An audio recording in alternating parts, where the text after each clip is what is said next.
حضرت امام اعظم رضی اللہ تعالیٰ عنہ، آپ کا ایک دوہریے کے ساتھ مناظرہ طے ہو گیا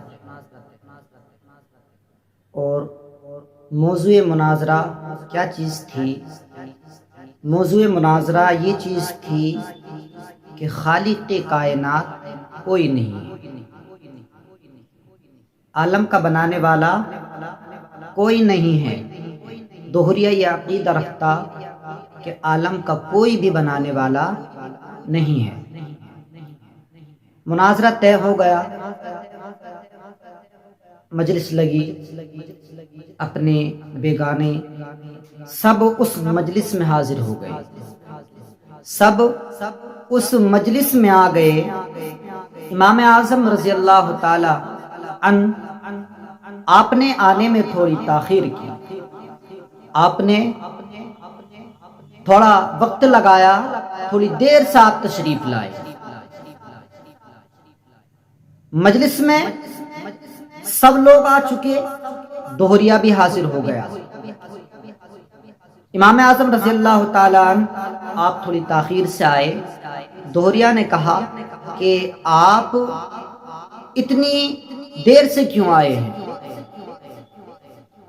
کہا بات کچھ نہیں ہے، بس میں جنگل کی طرف نکلا تو ایک میں نے واقعہ دیکھا، اس واقعے سے میں حیرت میں پڑ گیا، یہیں سے تھوڑا سمجھنے کی کوشش کرتے ہوئے چلیے۔ امام اعظم کہتے ہیں کہ میں جنگل کی طرف گیا تو ایک واقعہ ایسا پیش آیا کہ میں اس کو دیکھ کر حیرت میں پڑ گیا، مجھے اسے دیکھ کر حیرت ہو گئی۔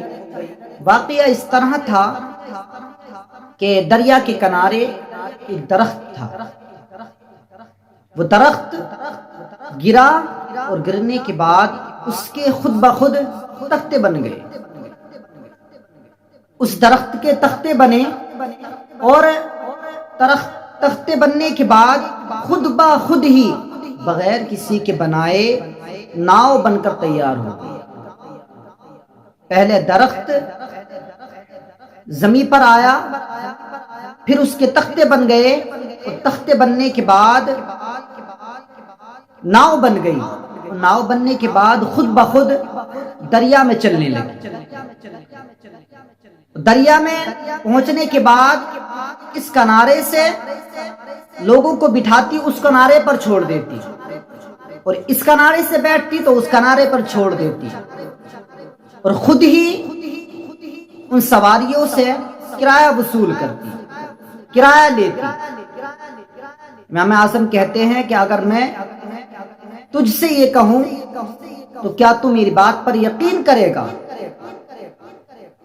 جب امام اعظم نے اس بات کو کہا تو قہقہا لگا کر ہنسنے لگا، قہقہا لگایا اور قہقہا لگا کر کے ہنسنے لگا، اور ہنستے ہوئے بولا کہ تعجب ہے ایک اتنا بڑا امام اور اتنا بڑا جھوٹ بولے کہ پیڑ زمین پر گرا، تختے بن گئے، تختے بننے کے بعد ناؤ بن گئی، اور ناؤ بننے کے بعد پھر دریا میں چلنے لگی، اور دریا میں چلنے کے ساتھ ساتھ کرایہ بھی لینے لگی۔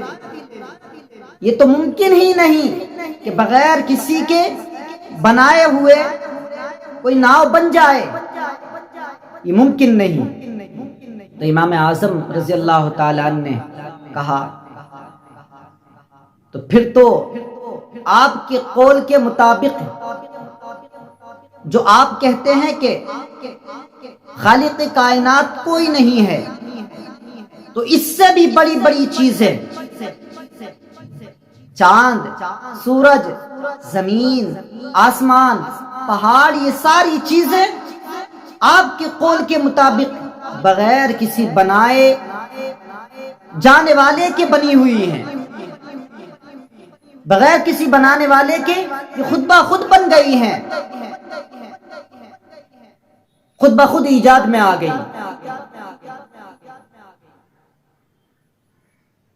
اگر آپ یہ کہتے ہیں کہ یہ کشتی والا معاملہ جھوٹ ہے تو سب سے بڑا جھوٹ تو یہ ہے آپ کے قول کے مطابق کہ یہ چاند، سورج بغیر کسی بنانے والے کی خود بخود بن گئے۔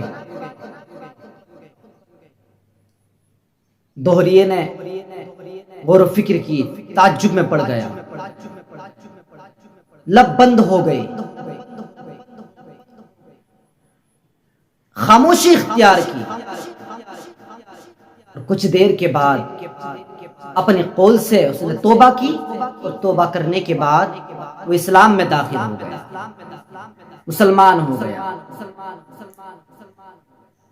تو یہ حقیقت ہے کہ اللہ تبارک و تعالی ہے جس نے اس کائنات کو بنایا ہے، جس نے ہمیں بنایا ہے، زمین و آسمان کو بنایا ہے، ہر چیز کو پیدا کیا ہے، تو اس کا پیدا کرنے والا خالق کائنات ضرور ہے۔ اللہ تبارک و تعالی کی ذات